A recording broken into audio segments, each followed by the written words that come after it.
Hello my friends, welcome to Talk to Me Tuesday for Tuesday, March 2nd, 2021. This is Jennifer.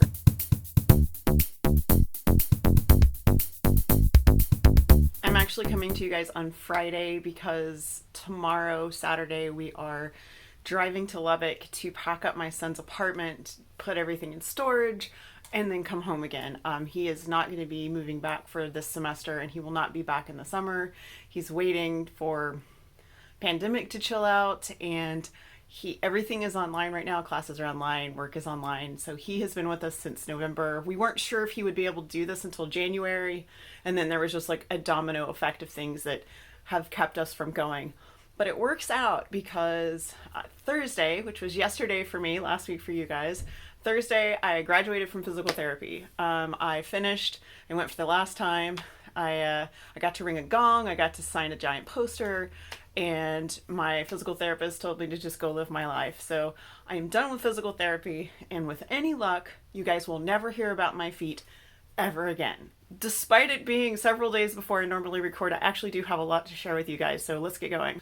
Today, Friday, is my daughter's birthday, and one of the things I'm giving her is a pillowcase. And you guys might recognize this Monet fabric from some of my stress shopping before I had surgery last year.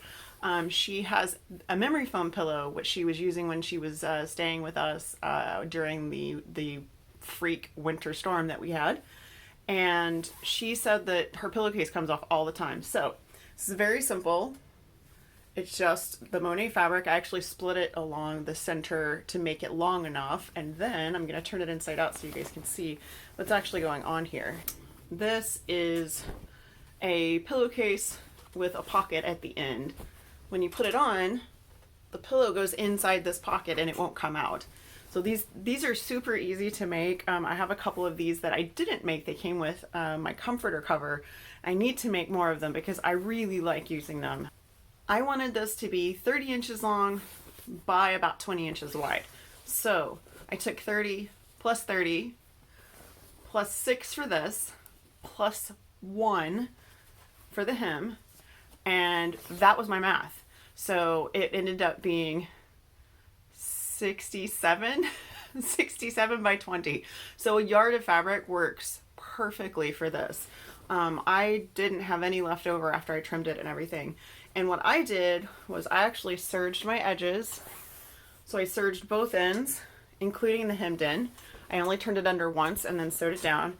And then when you put it together, you fold your 30 inches in first, then you fold in the extra, and then you just seam the sides. And that's it. It's super easy. Like I said, I'm going to make more of these. I also quilted one of Liza's tops. I'm not going to show you guys all of this yet because it still needs a binding. I also have a little visit from myself and Sarah from the past. We did a project together for a dear friend of ours. This friend is someone we've known for 8 years now, I think 8 years. And she's amazing. She's one of those people, when the moment I met her, I knew we would be friends. And this was a really fun project to collaborate on. Sarah is a newer quilter, so I think she learned a lot during the process. I did the more tricky bits, and she did the more basic piecing bits, and then she did all the handwork. Hey guys, we are coming to you from the past to share a super special quilt that we made. We have a dear friend. Her name is Janice, and we wanted to make something special for her. So she loves dachshunds, like loves dachshunds. So Sarah and I made Elizabeth Hartman's Dogs and Sweaters pattern. We did the small quilt version, but with one extra dog. And aside from the purple fabric, which we used for the background, most of the rest of the fabric was actually Janice's fabric that she had given me. So we thought that would make it even more special. I made doggy faces, and I made doggy paws. Sarah made doggy bodies. I sweatered the dogs. She sweatered the dogs. And I pieced the top and quilted it, and Sarah did the binding. I made the label on my embroidery machine.